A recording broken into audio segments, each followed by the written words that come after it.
Menteri Keuangan Sri Mulyani Indrawati membeberkan strategi pemerintah untuk mencapai target pertumbuhan ekonomi 5,4% pada 2026. Sumber pertumbuhan akan datang dari investasi, ekspor, serta tren ekonomi digital dan pengelolaan mineral kritis.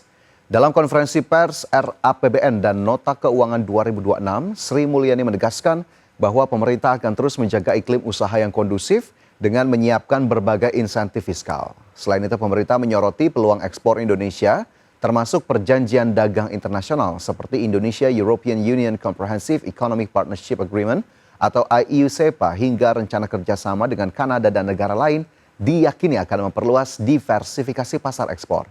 Adapun ia menekankan potensi Indonesia sebagai pemasok mineral tanah jarang yang dibutuhkan dalam era digital dan teknologi ramah lingkungan. Dengan kombinasi investasi, ekspor, dan transformasi digital, pemerintah optimistis target pertumbuhan 5,4% dapat segera tercapai. Untuk target pertumbuhan 5,4%, tentu tadi kita akan coba melihat sumber-sumber pertumbuhan ekonomi. Pertama, kalau didengar dari Pak Rosan, investment tadi cukup bagus dan kemampuan untuk bisa attract investasi lebih banyak. Termasuk di pemerintah daerah, kami dengan Pak Tito itu termasuk memberikan insentif agar daerah-daerah juga menjadi atraksi investasi yang lebih baik. Sehingga tidak hanya inflasinya yang rendah, tapi pertumbuhan dan investasinya meningkat. Jadi kita akan terus meningkatkan iklim usaha dari Pak Rosan, apa yang dibutuhkan beliau untuk menarik investor. Kita terus akan bekerja bersama, termasuk insentif-insentif fiskal yang akan kita jaga dan kita siapkan. Pemirsa, pemerintah resmi menetapkan asumsi makro dan target pembangunan dalam rencana anggaran dan pendapatan belanja negara 2026. Dalam rancangan tersebut, pemerintah menargetkan pertumbuhan ekonomi nasional tahun depan mencapai 5,4%, lebih besar dari target pertumbuhan ekonomi 2025 yang dipatok sebesar 5,2%. Pemerintah resmi menetapkan asumsi makro dalam rencana anggaran dan pendapatan belanja negara 2026. Dalam rancangan tersebut, pemerintah menargetkan pertumbuhan ekonomi nasional tahun depan mencapai 5,4%. Angka tersebut lebih besar dari target pertumbuhan ekonomi sepanjang 2025 yang dipatok sebesar 5,2%. Pemerintah juga menetapkan inflasi sebesar 2,5%, nilai tukar rupiah terhadap dolar Amerika Serikat sebesar 16.500 per dolar Amerika. Harga minyak mentah Indonesia atau Indonesian Crude Oil Price ditetapkan sebesar 70 US dollar per barrel. Pemerintah juga menetapkan lifting minyak sebesar 610.000 barrel per hari dan lifting gas bumi sebesar 984.000 barrel setara minyak per hari. Pemerintah juga telah menetapkan tingkat pengangguran terbuka tahun depan sebesar 4,44 hingga 4,96%, rasio Gini 0,377 hingga 0,380%, tingkat kemiskinan 6,5 hingga 7,5%, tingkat kemiskinan ekstrim 0 hingga 0,5%, indeks modal manusia ditetapkan sebesar 0,57, indeks kesejahteraan petani 0,7731 dan proporsi penciptaan lapangan kerja formal 37,95%. Dari Jakarta, tim liputan, IDX Channel. Ya, pemirsa, Presiden Prabowo Subianto telah menetapkan postur rancangan anggaran pendapatan dan belanja negara atau RAPBN 2026 dalam sidang paripurna MPR DPR Jumat kemarin, di mana pemerintah mendesain defisit APBN 2026 lebih kecil dari proyeksi tahun ini sebesar 2,78%. Presiden Prabowo Subianto menetapkan postur rancangan anggaran pendapatan dan belanja negara tahun 2026, di mana pemerintah mendesain defisit APBN 2026 lebih kecil dari proyeksi tahun ini sebesar 2,78%, dengan target pertumbuhan penerimaan negara yang lebih tinggi dibandingkan laju kenaikan belanja negara.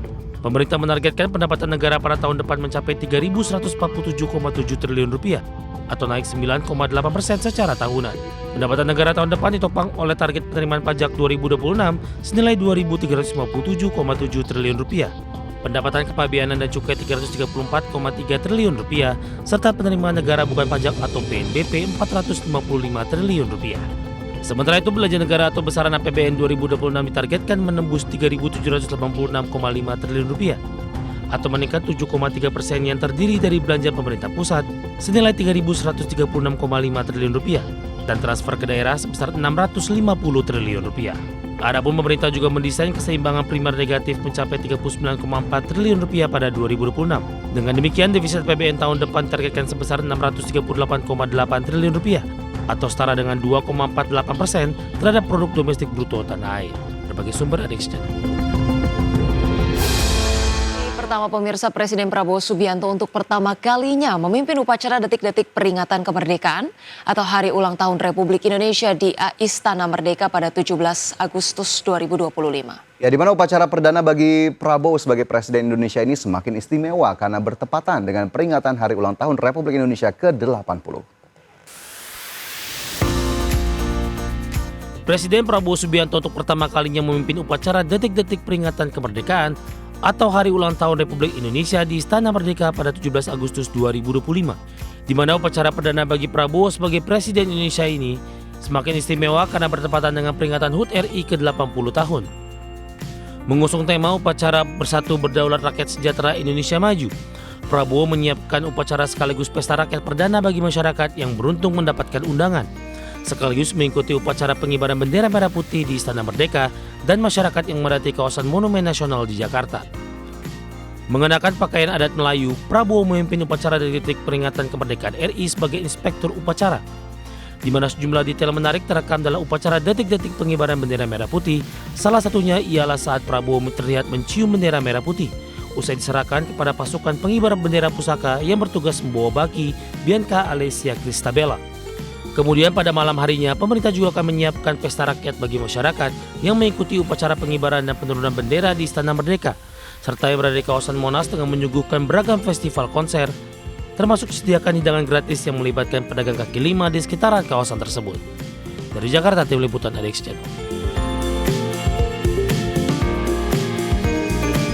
Pemirsa, Bank Indonesia melaporkan posisi utang luar negeri Indonesia pada kuartal 2 2025 tembus 433,3 miliar dolar Amerika atau tumbuh 6,1% secara tahunan. Utang luar negeri pemerintah dimanfaatkan untuk mendukung sektor jasa kesehatan dan kegiatan sosial sebesar 22,3%. Bank Indonesia melaporkan posisi utang luar negeri Indonesia tercatat sebesar 433,3 miliar dolar Amerika Serikat atau tumbuh 6,1% secara tahunan. Posisi utang luar negeri ini sedikit lebih rendah dibandingkan dengan pertumbuhan pada kuartal 1 2025 sebesar 6,4%.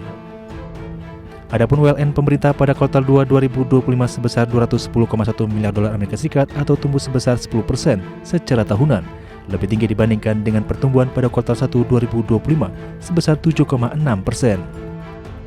Perkembangan WLN tersebut terutama dipengaruhi oleh peningkatan aliran masuk modal asing pada surat berharga negara atau SBN domestik. Berdasarkan sektor ekonomi, WLN pemerintah dimanfaatkan antara lain untuk mendukung sektor jasa kesehatan dan kegiatan sosial sebesar 22,3%, administrasi pemerintah, pertahanan dan jaminan sosial wajib sebesar 19%, jasa pendidikan 16,4%, konstruksi 11,9%, serta transportasi dan pergudangan 8,6%. Berbagai sumber untuk ID Action.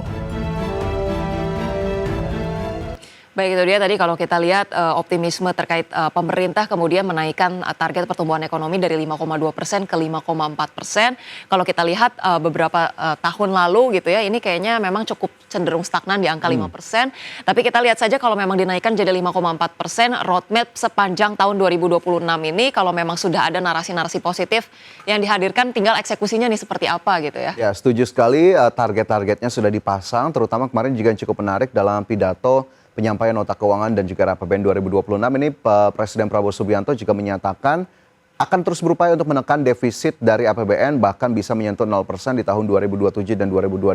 Kita harapkan juga berbagai strategi terus dilakukan untuk mendukung pertumbuhan ekonomi, kemudian juga surplusnya APBN dan juga sejumlah capaian-capaian positif lain dari perekonomian Indonesia. Kita harapkan bisa benar-benar terrealisasi.